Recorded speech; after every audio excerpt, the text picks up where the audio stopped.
Star plus के famous serial Anupama के बारे में हम यहाँ पे बात कर रहे हैं। दरअसल आपको हम बता दें कि इस सीरियल में बहुत ही इंटरेस्टिंग ट्विस्ट आ गया है, क्योंकि जिस तरीके से यहाँ पे अब अनुज और अनुपमा दोनों के पास पैसे नहीं हैं और जब उन दोनों को आद्या देखती है तो उनके मन में एक सवाल आता है कि आखिरकार पॉप्स का बिजनेस कहाँ गया। वो चुपके से अनुज और अनुपमा की बात सुन लेती है और वो एक ऐसे शख्स के पास जाती है जहाँ पे वो उसके सारे सवालों की जवाब मिलेंगे और यहाँ तक कि अब उस शख्स को सबक भी सिखाएगी आद्या। जी हाँ, तो चलिए हम आपको बताते हैं कि आद्या आखिरकार गई तो गई किसके पास है। दरअसल आद्या गई है अंकुश और बरखा से मिलने। जी हाँ, बिल्कुल सही सुना आपने। दरअसल अंकुश और बरखा जिस तरीके से अनुज का पूरा बिजनेस हड़प लिए हैं और सारे एम्प्लॉय से उन्होंने ये कहा है कि अनुज ने खुद अपना बिजनेस अंकुश और बरखा के नाम कर दिया है।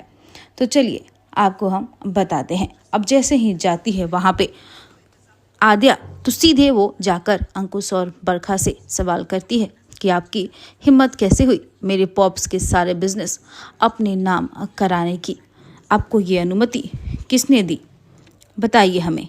और अगर आप मेरे पॉप्स के बिजनेस उन्हें वापस नहीं करेंगे तो हम आपको कोर्ट तक घसीट कर ले जाएंगे, क्योंकि आपने सारे एम्प्लॉय से झूठ बोला है, आपने मम्मी से भी झूठ बोला है और आप सारे बिजनेस को हड़प कर उनके बिजनेस पे अपना हक जमा कर बैठे हो।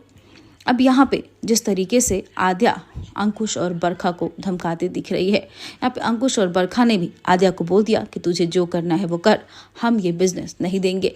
इस बिजनेस पे अनुज ने साइन किया है। अब यहाँ पे जिस तरीके से आद्या कहती है कि पापा ने साइन नहीं किया बल्कि आपने धोखे से उस डॉक्यूमेंट पे पॉप्स के साइन लिए हैं।